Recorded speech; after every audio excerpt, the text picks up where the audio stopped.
The reason that I want to talk about Brazil tonight is that they had a massive election today, the first of 2 rounds of voting to elect, among other things, a new president. And while results are coming in as we speak, it is worth talking about it. Brazil is home to 200 million people. It's the 5th largest country on Earth. And they could be on the brink of massive change because Brazilians are pissed off right now.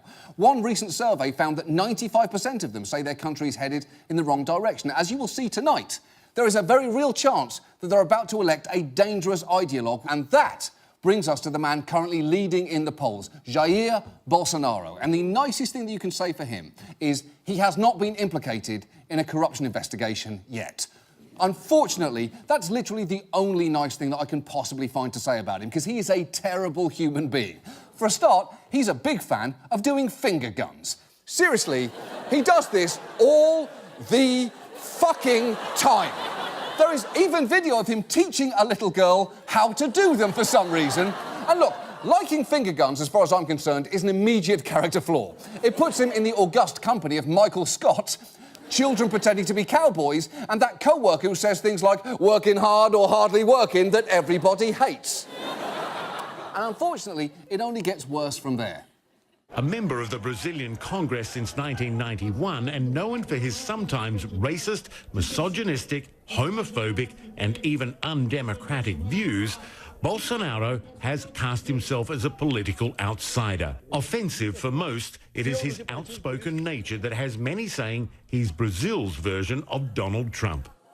It's true. He's become known there as the Brazilian Trump, which is both politically worrisome and also the grossest style to order at a pubic hair salon. Unfortunately, Bolsonaro has fired up many young people in Brazil, particularly from the middle and upper classes. There are some incredible videos online of him turning up to airports only to be mobbed by a crowd, lifting him onto their shoulders and chanting for him. It is some intense support, and it's worrying that young people are so excited by him because he is an extreme hard-right conservative. He wants to withdraw Brazil from the Paris Agreement on climate change and weaken environmental regulations.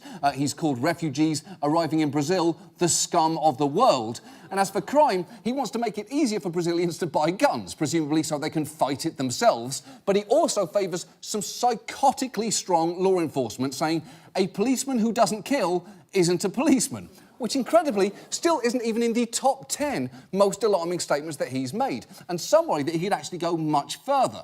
Bolsonaro has said in the past, I am in favour of a dictatorship, which is particularly worrying as he's a former military captain in a country that until 1985 was ruled by a brutal military dictatorship. And while that regime engaged in torture and extrajudicial killings, Bolsonaro has said that their mistake was that they simply didn't go far enough.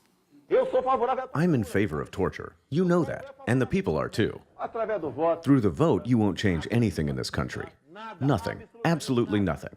It's only going to change, unfortunately, when we get to a civil war, doing the job that the military regime didn't do, killing 30,000. Wow. It is pretty jarring to hear someone claim that a military dictatorship didn't kill enough people. Bolsonaro's famous homophobia and misogyny, it really has to be seen to be believed. First, take a look at how he once spoke to a female member of Congress. I would never rape you, because you're not worth it. I hope not, because I'd slap you in the face. Do it, I'll slap you back. Do it, I'll slap you back. Do it, I'll slap you back. What's this? Are you pushing me? Do it, I'll slap you back. Holy shit!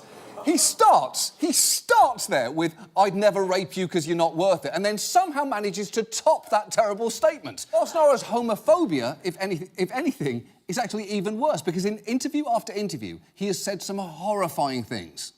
They want to reach our children in order to turn the children into gay adults, to satisfy their sexuality in the future. If your child starts to become like that, a little gay, you take a whip and you change their behavior. People say it's discrimination, but you, who's watching from home, would you hire a gay driver to take your children to school? Of course not. That's just appalling, and it's frankly taking all the restraint that I have right now not to release a charmingly illustrated children's book called Marlon Brando Punches That Guy Right Square in the Face. And if that's not bad enough, which it already very comfortably is, watch what happened when Ellen Page went to challenge Bolsonaro on some of his views. I'm gay, so do you think that I should have been beaten as a child to not be gay now? I'm not going to look at you and say, I think you're gay. That doesn't matter to me. You're very nice. If I were a cadet in the military academy and saw you on the street, I would whistle at you. All right? You're very pretty. What are you doing? He just told her, I wouldn't beat you, I would catcall you, and seemed to genuinely think that was a compliment. And look how confused that made Ellen Page. Do you know how hard it is to confuse Ellen Page? She was in Inception. That should be simply impossible. And look, as if Bolsonaro's campaign was not already dramatic enough, you may have heard he was actually stabbed a few weeks ago during a campaign rally, which is absolutely horrific. Although he says that he is making a full recovery, and you can tell that he is feeling better, because when he was in hospital, he pulled out, what else? The fucking finger guns! Now, Bolsonaro's support has actually increased since that attack. Even Geraldo Wolverine endorsed him in this bizarre video. Ha! Ha! Ha! Ha! Ha! Ha! Ha! Ha! Ah! I hate what he's doing. I love the way he's doing it. Now, look, why is Wolverine endorsing Bolsonaro? I don't know. Why does he seem to be driving a Ford Focus? There's a lot of questions that video raises, and I just don't have the answers to any of them. But look, there may be some small reason for hope here. A huge movement has emerged in the last couple of weeks called Ele Não, or Not Him. There have been massive marches against Bolsonaro all over Brazil. And as you have seen tonight, voting for Not Him is a truly excellent idea. It isn't too late.